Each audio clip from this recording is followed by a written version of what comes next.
बिस्मिल्लाहिर्रहमानिर्रहीम। अस्सलाम वालेकुम फ्रेंड्स, कैसे हैं आप सब लोग। उम्मीद करता हूँ बिल्कुल खैरियत से होंगे और अच्छे कामों में अच्छे से बिजी होंगे। आज की जो मेरी वीडियो बनाने का मकसद है उसमें मैं आपको बताऊंगा कि हमने अपने फलदार पौधों को किस तरह एक अच्छी शेप देनी है, उनका किस तरह एक अच्छे से स्ट्रक्चर बनाना है।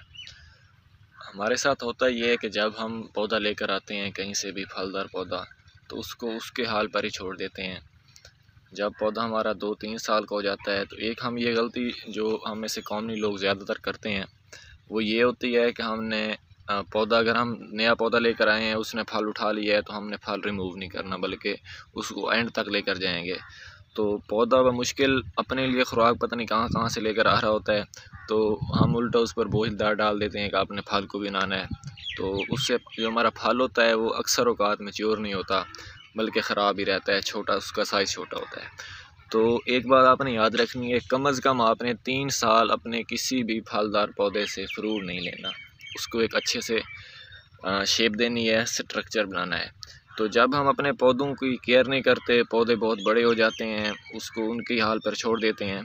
तो जब हमारे पौधे जवान हो जाते हैं, तैयार भी हो जाते हैं, तो होता यह है कि जब वो फल ले लेते हैं, फल बहुत ज़्यादा होता है। जब फल का साइज़ जिस टाइम बड़ा होता है तो पौधे में बहुत ज़्यादा शाखें होती हैं। तो होता ये है कि मैं आपको दिखाता हूँ, हमारी जो टहनियाँ होती हैं वो इस तरह नीचे झुक जाती हैं। अब हमारे लिए एक और मसला बन जाता है कि अब हम इसकी केयर कैसे करें। तो उसके बाद 2 हल होते हैं, एक हम उसको सपोर्ट लगा देते हैं या फिर वो टहनी टूट जाती है। तो दोनों में ही हमारा नुकसान है। अगर हम उसको सपोर्ट कर लगाएंगे, नीचे से कोई पिलर लगाएंगे, तो उस साल तो हम फल ले लेंगे, लेकिन उसके बाद टहनी तो नीचे ही रहनी है। जब टहनी नीचे रहेगी तो फिर हमें कट करना पड़ेगा। अगर टहनी टूट गई है तो फिर भी हमारे लिए मसला है। मसला ये है कि फिर वहाँ से नई शाख निकलेगी, उसको मैच्योर होने में कुछ टाइम लगेगा, मतलब कि हमारा फिर 1-2 साल फिर ज़ाया हो गया। तो इससे कहीं बेहतर ये नहीं है कि हम अपने पौधे को स्टार्ट से शेप दें, 3 सालों से फल ना लें। तो जब हमारा एक पौधा उसकी अच्छी शेप बन जाएगी, उस पर फल लगेगा, उसकी टहनियाँ, ये वाली जो टहनियाँ हैं मज़बूत होंगी, तो उसको किसी भी किस्म की मुश्किलात का सामना नहीं करना पड़ेगा। अब मैं आपको बताता हूँ कि ये मेरे पास तकरीबन 1.5 साल का पौधा है अनार का। मैंने इसको किस तरह शेप दी है ये कि आप लोगों के साथ आइडिया शेयर कर रहा हूँ, आप भी इस तरह कर सकते हैं। अच्छा, तो आपने करना ही है कि जब भी आपने पौधा लेना है उसको आपने नीचे से जो उसका मेन तना है आपने कम अज़ कम उसको 1.5 से 2 फुट छोड़ना है, ये आप देख सकते हैं। उसके बाद आपने उसको ऊपर से कट कर देना है। इधर देखें, मैंने यहाँ से इसको कट किया। उसके बाद इसकी 3 शाखें निकली हैं, 3 शाखें निकली हैं, नीचे से और भी निकली थी, मैंने उनको पहले से ही कट कर दिया, आप देख सकते हैं। उसके बाद हमने इन 3 शाखों को ऊपर लेकर जाना है। जब ये हमारी 3 शाखें ऊपर लेकर हम गए, अब देखें, जब मैंने इस शाख को यहाँ से कट किया है, अब इसके ऊपर से 2 शाखें और निकली हैं। जो ये नीचे शाखें बचेंगी, स्पेशली आपने ये इस बात का ख्याल रखना है कि जो ये शाखें हमने छतरी की तरह हमने पौधे को बनाना है। जो शाखें हमारी अंदर की तरफ जाएंगी उसको हमने कट कर देना है। ये छोटी शाख है, इसका कोई फ़ायदा नहीं, इसको हमने कट कर देना है, इसको भी हमने कट कर देना है। तो इस तरह हमने, दूसरी शाख हमारे पास ये थी, अब देखें इसे, अब ये ऊपर जा रही है, ज़्यादा लंबी हो गई। आपने ऐसी शाखों को भी 1 से 1.5 फुट की रखना है, उससे ज़्यादा नहीं रखना। तो हमारे पास ये 2 छोटी शाखें आ गई हैं, एक ये शाख है, एक ये शाख है।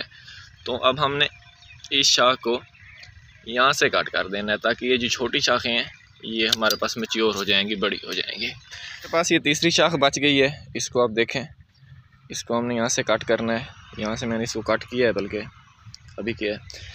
तो अब हमारे पास ये 3 शाखें बच गई हैं, बल्कि 4 हैं। तो अब हमने फ़ैसला करना है कि हमने इनमें से कौन सी 2 शाखें जो हैं को हमने खड़ा रखना है और बाकी इनको 2 को रिमूव कर देना है। तो ये शाखें बेस्ट हैं मुझे लग रही हैं, आप देखें, एक इधर जा रही है, दूसरी ये है। तो ये जो मेन शाख है बड़ी वाली, इसको हम कट कर देंगे, थोड़ा मुश्किल हो रहा है। तो इसके साथ ये जो छोटी इधर जा रही है इसको भी हम कट कर देंगे। तो अब ये जो ऊपर बड़ी जा रही हैं इसके साथ हमने ये करना है, अब हम इनको ऊपर से कम से कम 1 फुट खड़ा करके इनको भी हमने कट कर देना है। अच्छा, तो कटाई करने के बाद, इसकी प्रूनिंग करने के बाद मैं अब आपको एक और टिप देता हूँ वो ये है कि जो हमारा पौधा है उसके साथ तने के साथ हमने मिट्टी लगानी है। मिट्टी इतनी लगानी है कि जो पानी हम लगा रहे हैं पानी बराह रास्त तने को ना लगे। अब मेरे पौधे के साथ मिट्टी नहीं लगी हुई, इसको मैं लगाऊंगा। और एक जब मौसम बाहर का आता है तो यहाँ नीचे से बहुत ज़्यादा शूट्स निकलती हैं, वाटर शूट होती हैं और बहुत ज़्यादा शाखें निकलती हैं। उसको हमने काट करना है। पौधे को जो हमने पहला 1.5-2 फुट लेकर जाना है, सिर्फ एक तना ही लेकर जाना है। तो उसके बाद जब ये इस फ्लावरिंग पे आ जाता है तो उसमें ज़्यादातर जो फ्लावर्स होते हैं वो मेल फ्लावर होते हैं, फ़ीमेल की तादाद कम होती है फीमेल फ्लावर्स की। तो उससे अगर फ़र्ज़ करें हमारे पौधे पर 100 फ्लावर लगे हैं तो उसमें से 10 से 15 या ज़्यादा से ज़्यादा 20 ही फल लगेंगे, मतलब कि अनार बनेंगे। तो अब मैं आपको बताता हूँ, जब आपका एक पौधा बड़ा हो गया है तो उसको आपने जब उसके ऊपर फल लग जाता है तो उसकी हमने केयर किस तरह करनी है। तो उसकी केयर करने का बेहतरीन तरीका ये है कि जब उसने फल ले लिया है तो आपने अव्वल तो उसको पानी कम लगाना है। जब उसने फ्लावर लिए हैं आपने उसका पानी बंद कर देना है जब तक आपका फल बन ना जाए। फल लगने के बाद आपने पानी कम लगाने का मकसद ये भी नहीं है कि आपने बिल्कुल पानी नहीं लगाना, मतलब लगाना है लेकिन कम लगाना है। तो उसके बाद आपने एक टाइम टेबल बनाना है कि मैंने अपने पौधे को 10 दिन बाद पानी देना है या 15 दिन बाद पानी देना है। अगर आपने ये टाइम टेबल बना लिया तो आपका जो फल होगा वो बेहतरीन मैच्योर होगा, अच्छे कलर में होगा और उसका साइज़ भी अच्छा ही होगा। तो अगर आपने पहले कभी 3 दिन बाद लगा दिया, कभी 7 दिन बाद और कभी 10 दिन बाद पानी लगा दिया आपने, तो उससे जो आपका सबसे बड़ा नुकसान ये होगा, जो आपका फल होगा फल आपका फट जाएगा, दरमियान में से फट जाएगा, उसमें मुख्तलिफ़ किस्म की बीमारियां लग जाएंगी। तो ना तो वो पौधा कमर्शियल बेस पे आप उसको फल को फ़रोख्त कर सकते हैं और ना ही आपके जो घर के लिए पौधा है उसके लिए आपका जो फल है करामंद हो सकता है। उम्मीद करता हूँ कि आज की मेरी ये वीडियो आपको अच्छी लगी होगी। अगर अच्छी लगी है तो लाइक, शेयर, कमेंट और सब्सक्राइब लाजमी कर दें। बहुत बहुत शुक्रिया।